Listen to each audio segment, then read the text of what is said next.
Olá, seja bem-vindo ao Centro do Samba. Muito bom ter você aqui. Hoje vamos falar de como surgiu o Dia do Samba.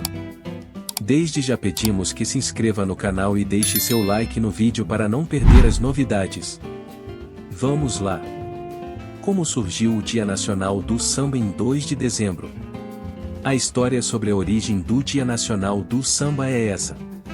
Entre os dias 28 de novembro e 2 de dezembro de 1962 foi realizado no Palácio Pedro Ernesto, no Rio de Janeiro, o primeiro Congresso Nacional do Samba, evento patrocinado pela Confederação Brasileira das Escolas de Samba, SCBS, pela Associação Brasileira das Escolas de Samba, SABS, pela Campanha de Defesa do Folclore Brasileiro, pelo Conselho Nacional de Cultura e pela Ordem dos Músicos do Brasil. Na presidência do Congresso estava o folclorista Edson Carneiro, responsável pela redação da Carta do Samba, a qual menciona, em sua página 6, que foi sancionada a lei estadual declarando o dia 2 de dezembro Dia do Samba, à base de projeto apresentado, nesse sentido, pelo deputado Frota Aguiar.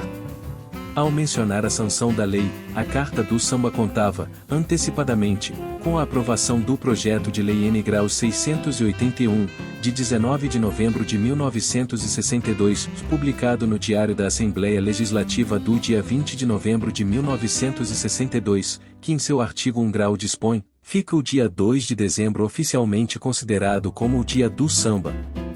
Todavia, apesar de aprovado em plenário, o projeto foi vetado pelo então governador Carlos Lacerda. Este veto foi posteriormente rejeitado pelo plenário, com o voto de 29 deputados, transformando-se na Lei N. Graus 554, de 27 de julho de 1964.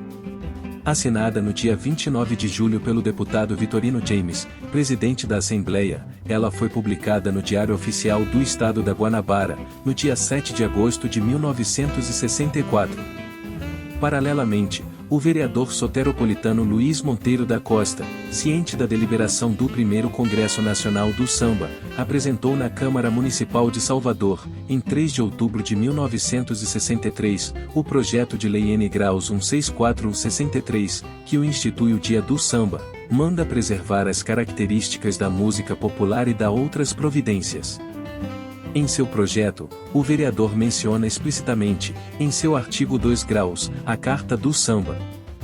Menciona também, no único daquele artigo, que as comemorações do Dia do Samba em Salvador naquele ano de 1963 seriam em homenagem ao compositor Ari Barroso após a entrega do título de um cidadão da cidade de Salvador, o que lhe concedeu a Câmara Municipal de Vereadores da cidade de Salvador, ou estranhamente, a própria Câmara Municipal, em resposta à consulta por mim formulada, diz não ter conhecimento da concessão desse título, que não deve ser confundido com o de o cidadão baiano, concedido em junho de 1956 por iniciativa de estudantes e professores universitários de Salvador.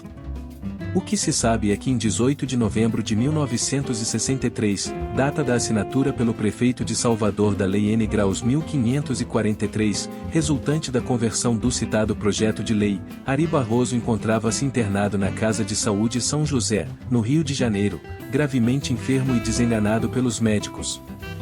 Provavelmente a homenagem proposta pelo vereador Luiz Monteiro da Costa seja explicada pelo estado de saúde de Ari Barroso, que viria a falecer pouco tempo depois, no dia 9 de fevereiro de 1964. Como se vê, tanto a Lei Estadual N. Graus 554/64, do Estado da Guanabara, quanto a Lei Municipal N. Graus 1.543/63, da cidade de Salvador, surgiram a partir da Carta do Samba, aprovada no primeiro Congresso Nacional do Samba, mencionando-a explicitamente. Assim, a criação do Dia do Samba é fruto daquele congresso.